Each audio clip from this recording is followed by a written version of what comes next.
যুগে বিভীষণ সময় থাকতেই আশ্রয় নিয়েছে রামের পায়ে। এখনো সময় আছে, রামের সীতারামকে দিয়ে ভজ রামের পায়ে। অন্তিমকালে দয়ালু দীনবন্ধু করুণার সিন্ধু যদি গোলকে তোলো, একবার ভেবে দেখো স্বামী, তোমা মা জীবন পেয়েছি জগতের পরে, ওই 1 লক্ষ পুত্র 100 লক্ষ নাতির মতো কথা নয় অসঙ্গত, একদিন আমাদেরকেও এই জগৎ হতে বিদায় নিয়ে যেতে হবে। ওই ঘাটে গিয়ে যেদিন দাঁড়াবে, খুলে বলি সবা তাহলে সাথে যাবে নিজের কর্মের পর। এখন নিজে হিসেব করে দেখো সারা জীবনে কেমন কর্ম করেছে। দেখো তো কর্মের ঝোলায় আছে কিনা সাধুগুরু বৈষ্ণবের শরণের ধুলি। দেখো কর্মের ঝোলায় আছে কিনা মধুর হরিনাম। দেখো কর্মের ঝোলায় আছে কিনা সহজ সরল সত্যের পথ, সেই জীবন।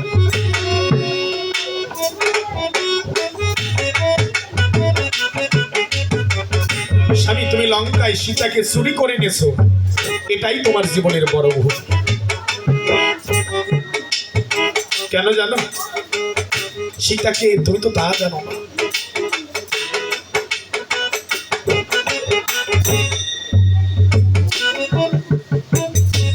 সীতা হরি প্রেম ও ধন তোমায় করি বারণ, এখনো সময় আছে, রামের সাথে যুদ্ধে যেও। খুলে বলি সমাতল রাবণের চোখে নেমে এলো জল। স্ত্রীর কথা শুনে স্ত্রী ডাক দিয়ে বলছে, রানী মন্দাদরী, স্বামী তুমি আমার কথা শুনে চোখের জলে ফেলছো, তার বাকি কারণ তোমার চোখে যে জল। বলছে, রানী এই জগতের সবাই বলতে পারে আমি সীতা চুরি করে এনেছি, এই কথাটা তুমি আমাকে বলতে পারো না। কেন জানো? খুলে বলি তোমার ঠাই সবাই জানে সীতা চুরি করে এনেছি, কিন্তু আমি সীতা চুরি করে আনি না। বড় সাধ করে সীতা হরণ করে এনেছি লঙ্কায়। আমি সাধে কি হরেছি সীতা গো, ওরা আমি সাধে কি হরেছি সীতা। ভগীরথ যেমন গঙ্গা এনেছে মহিতে, তেমনি মতো সীতা এনেছি লঙ্কায়। সাধে কি হরেছি সীতা গো, ওরা আমি সাধে কি হরেছি সীতা। বড় সাধ করে সীতা লঙ্কা এনেছি। কেন জানো? আমার রাক্ষস জাতি মুক্তির দায়। আগে আগে পুত্রদেরকে পাঠিয়েছি, আজকে আমার পালা ধরায়। রানী, আজ তোমার মানা শুনবো না, আজ আমি জন্মের মতো যুদ্ধে যাব। তবে শোনো রানী মন্দাদরী, আজ আমি জন্মের মতো যুদ্ধে গেলে আমি মুক্তি পাবো কিনা, আমি প্রভু রামচন্দ্রের শরণ পাবো কিনা তা আমি জানি। তবে আমি যদি রামের শরণ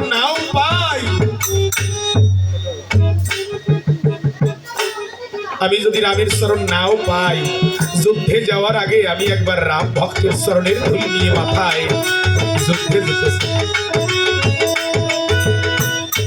রানী মন্দাদরী বলছে, স্বামী তুমি লঙ্কার মধ্যে রাম ভক্তের শরণের ধুলি পাবে কোথায়?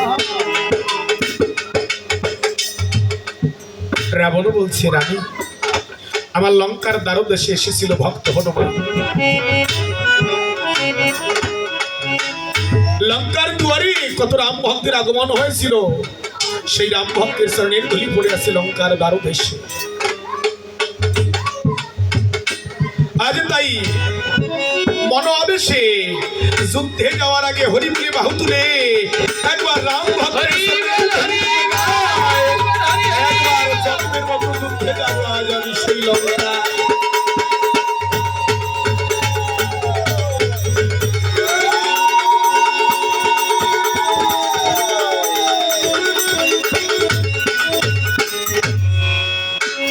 রাবণ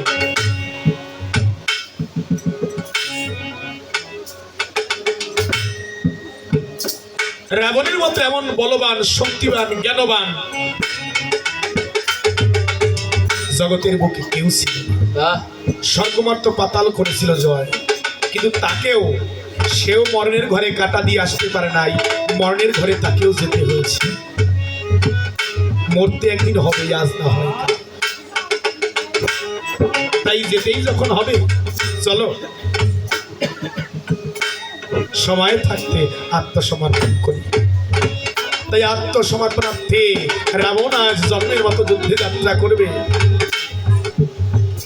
লঙ্কার সারথি ছিল পবন, সেই পবনকে ডাক দিয়ে বলল, যাও পবন, আমার লঙ্কার ভুবন বিজয়ী রথখানি একবার সাজিয়ে নিয়ে আসো, আজ আমি জন্মের মতো যুদ্ধে যাব। তাই রাবণ জন্মের মতো যুদ্ধে যাবে, প্রাণ ভরে রথ সাজিয়ে দিচ্ছে লঙ্কার সারথি পবন।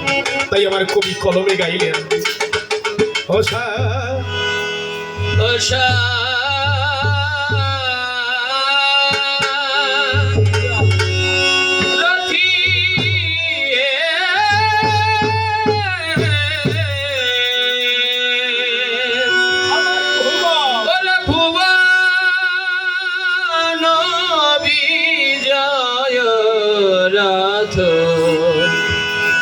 সে যে মনের মাথ মনরাথ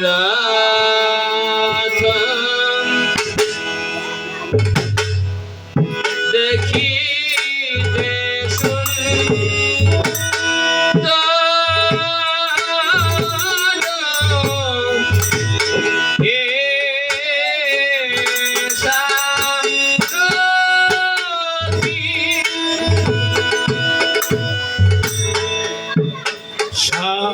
সারথি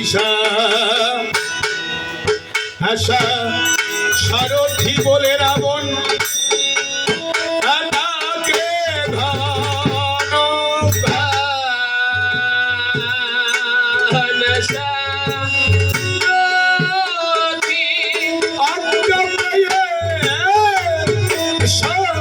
সারথি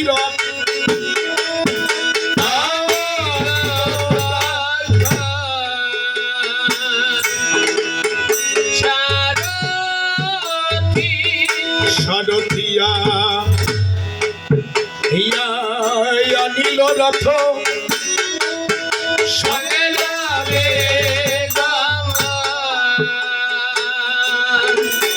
সারথি শীঘ্র গতি বলে দিল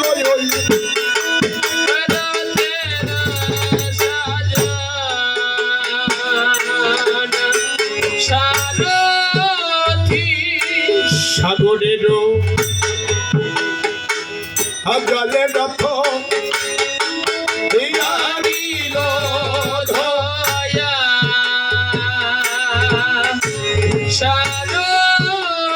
সাগরের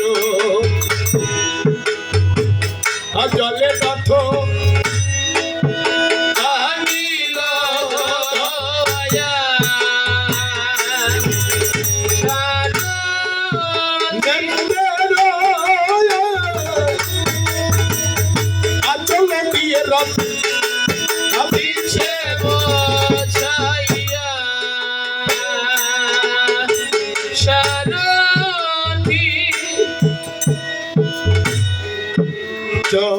চতুর্দি পাশে দিল রথে চন্দনে ছাড়া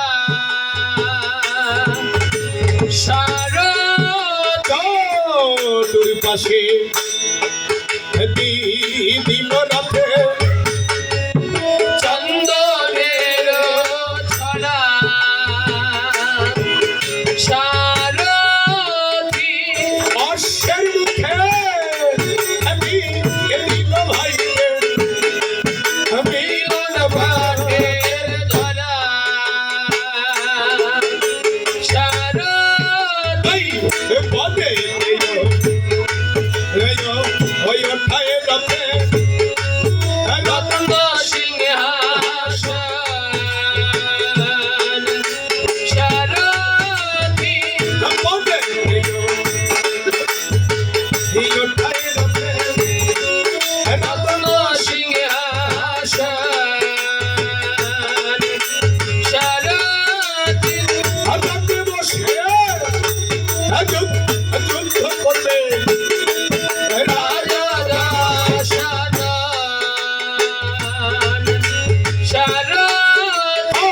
সে তো অশ্ব জুড়ে দিল ওই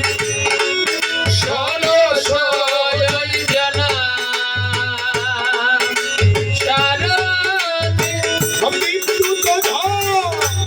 ঝড় কালি রথ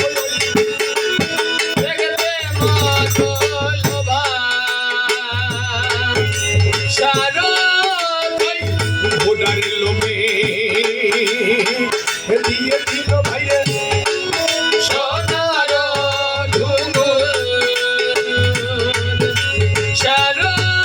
তখন ঘোড়ার লোমে দিয়ে দিল ভাইরে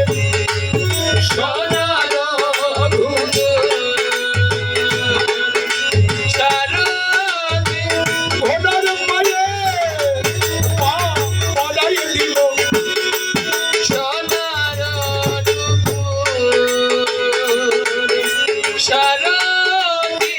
সে খালি মাল লিকা জুতি দিল গলাতে পড়াইয়া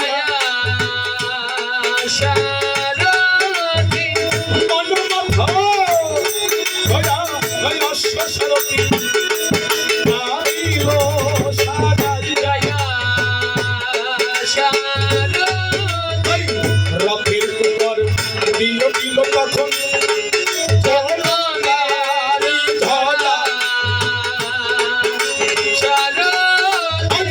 রথের পদে দিয়ে দিল তবে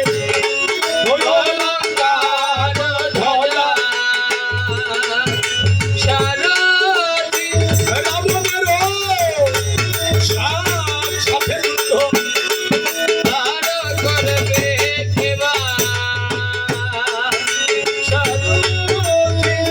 রাবণ ডাক দিয়ে বলছে সৈন্যগণ সবাই মিলে রণবদ্ধ বাজাও রণবাদ্য বাজাই আজ আমার সাথে যুদ্ধে যাত্রা করে কেন জানো আজ যে যুদ্ধে যাবে সেই পাবে প্রভু রামচন্দ্রের চরণ আগে আগে আমার পুত্রদেরকে পাঠিয়েছি আজকে আমার পালা কালকে হয়তো তোমারও পালা হতেই পারে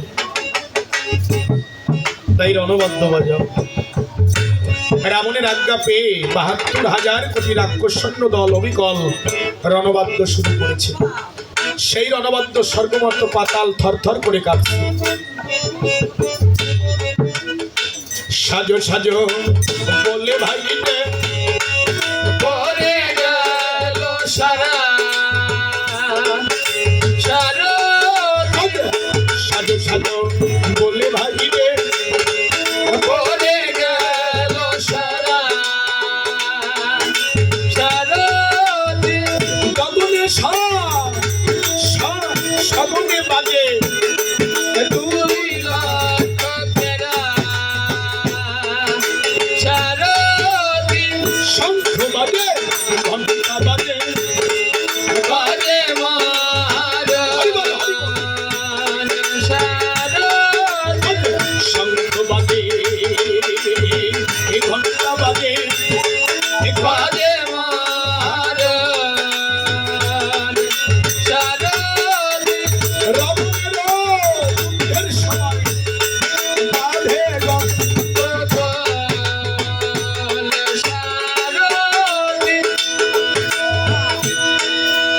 রাবণ ডাক দিয়ে বলছে সৈন্যগণ কেউ যেন বাকি না থাকে যে বাকি থেকে যাবে সে প্রভু রামচন্দ্রের চরণ পাবে চলো যাত্রা করে কিন্তু রাবণ যখন যুদ্ধে যাত্রা করে কিছু দৃশ্য দেখা যায়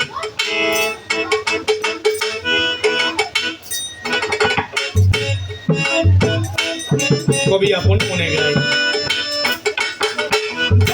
হে রাবণ সারথি সারথি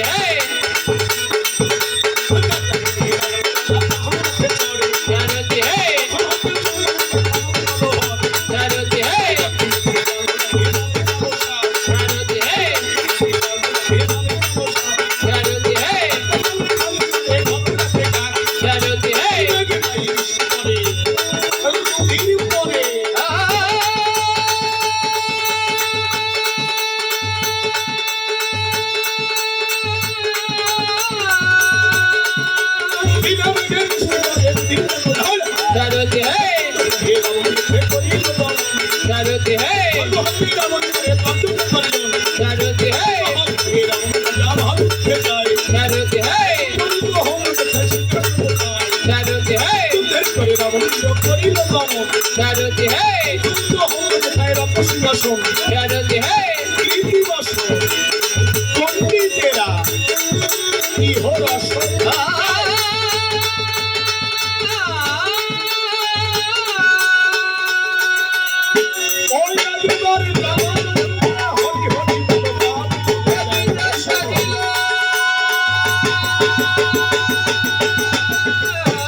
করিল গমন।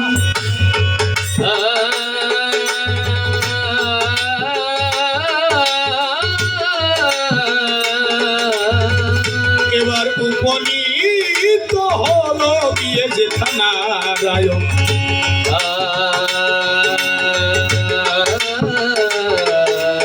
ব্রহ্মা ডাক দিয়ে বলছে, দেবতাগণ সেই দেখো রাবণ যেভাবে যুদ্ধে যাচ্ছে, রাবণের জয় কিংবা তোমাদের হয়।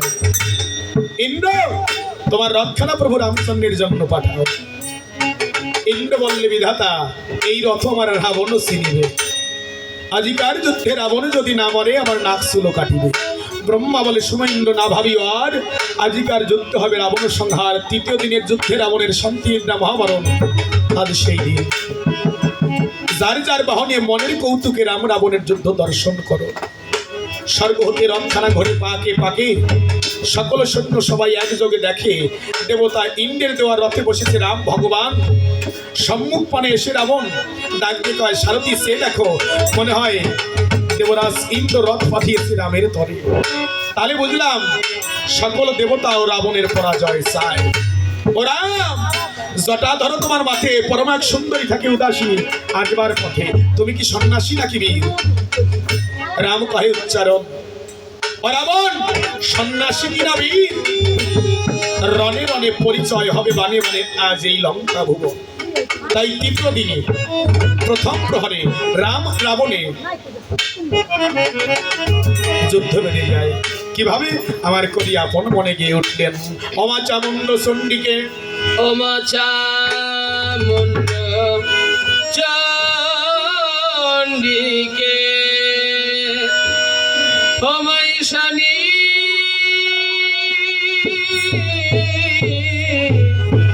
জয়া, ওমা কালীকে, চামুণ্ড চণ্ডীকে।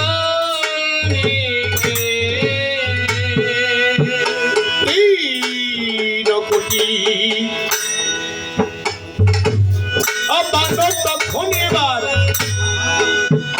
রাবণ ছাড়িল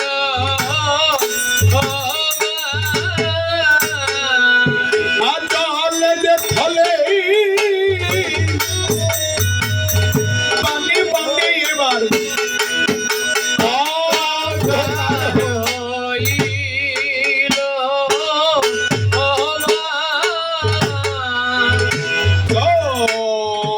নাহি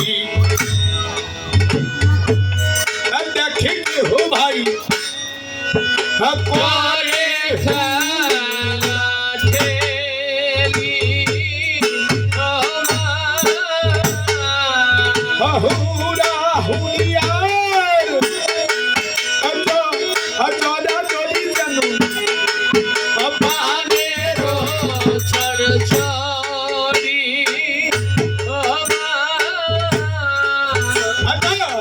রাম বলে, কোথায় রইলি প্রাণের ভাই লক্ষণ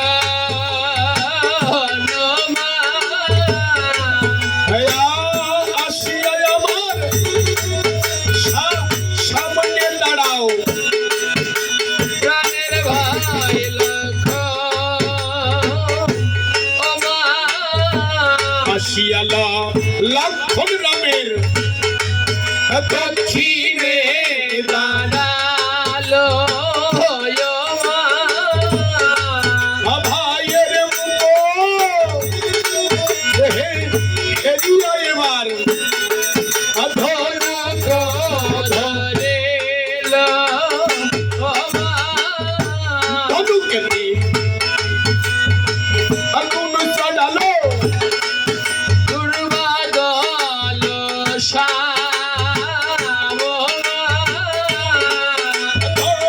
ধনুকেতে এবং বলছে তখন রাম রাম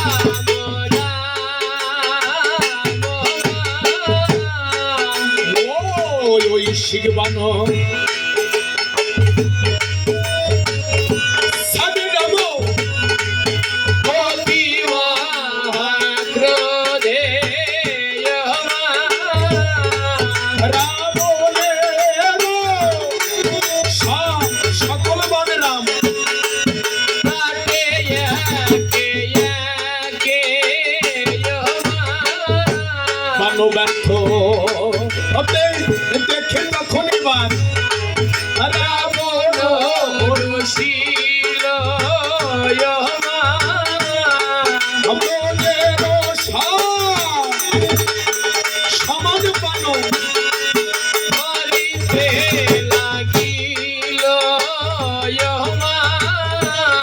ব্যর্থ দেখে এবার রাবণ রসিল ব্রজেরও সমান বান ছাড়িতে লাগিল।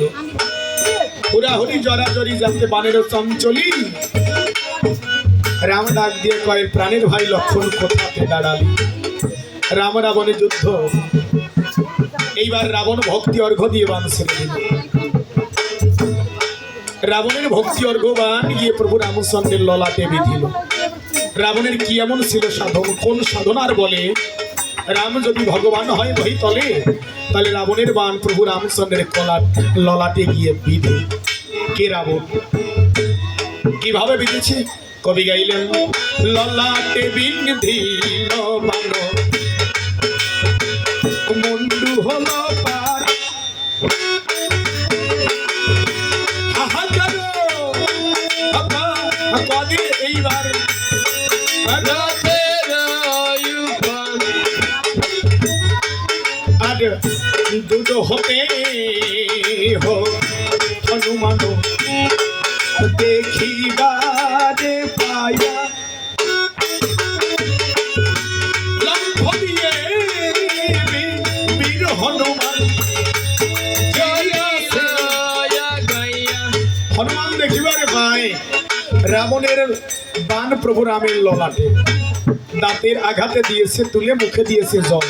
চেতন পেয়ে অবিকল রাম ডাক দিয়ে কয়, হনুমান আমি তোর কোলে কেন? আমি তো রাবণের সাথে যুদ্ধে ছিলাম। প্রভু, রাবণ তোমার ললাটে বান ভিড়ে দিয়েছিল, আমি দাঁতের আঘাতে তুলেছি, মুখে দিয়েছি জল, তাই চেতন পেয়েছো ভগবান। ওরে হনুমান, তাহলে রাবণের বান যদি আমার কপালে, এই সেই রাবণ, এইবার তাকে নিধন করবো এখন। তাই এইবার রামচন্দ্র ক্রোধ করে রাবণের মুন্ডু কাটে, এক এক করে মুন্ডু কাটে।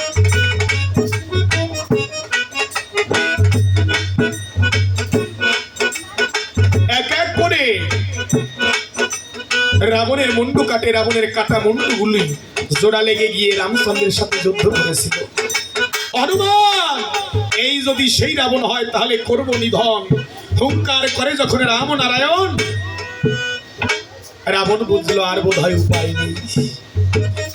ভোলা পঞ্চাননকে করেছে স্মরণ, কোথায় হর হে দিগম্বর, কোথা গঙ্গাধর, হে দিগম্বর কোথা গঙ্গাধর, আর আমার আর আমার কেহ নাই, হে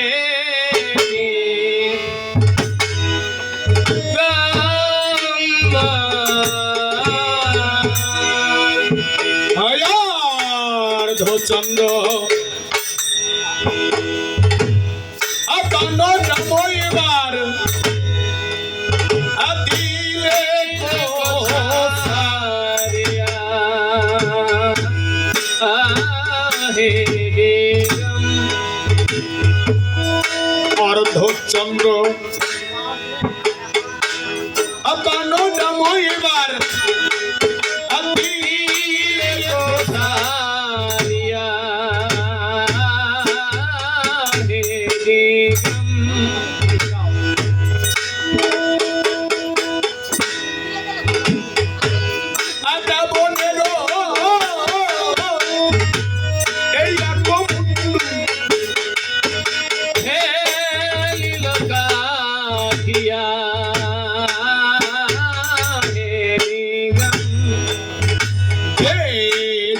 মাত্র মুন্ডু কাটলো দেবতা হে দিগম রাবণের কাটা মুন্ডু কয় নাই কথা, হে দিগম দিন মানে দিন মুন্ডু রাম ফেলিল কাটিয়া, হে দিগম হাতিল বলে মুন্ডু ওঠে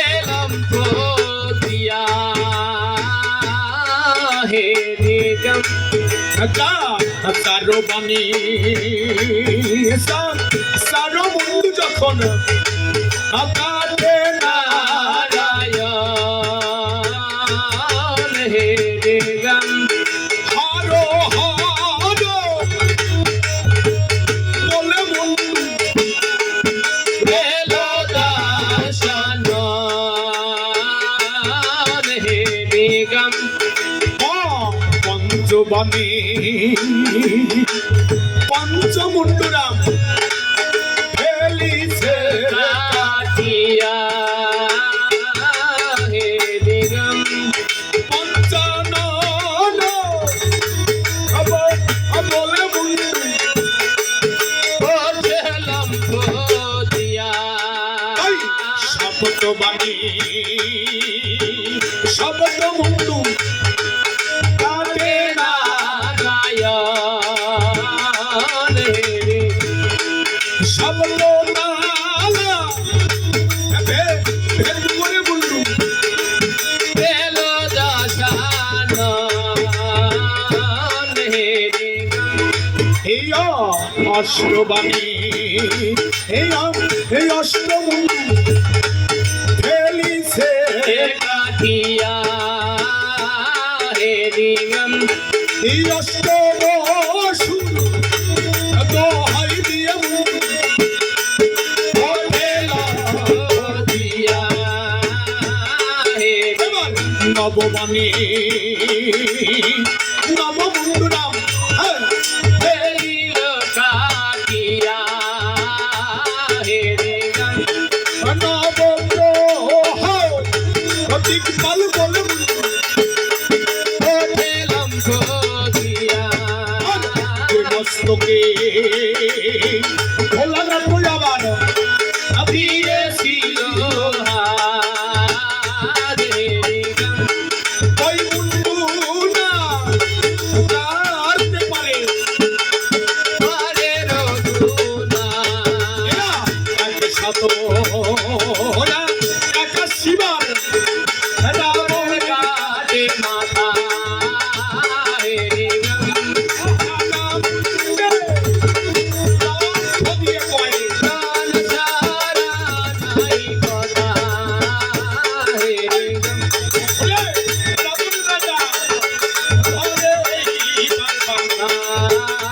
হে নিগম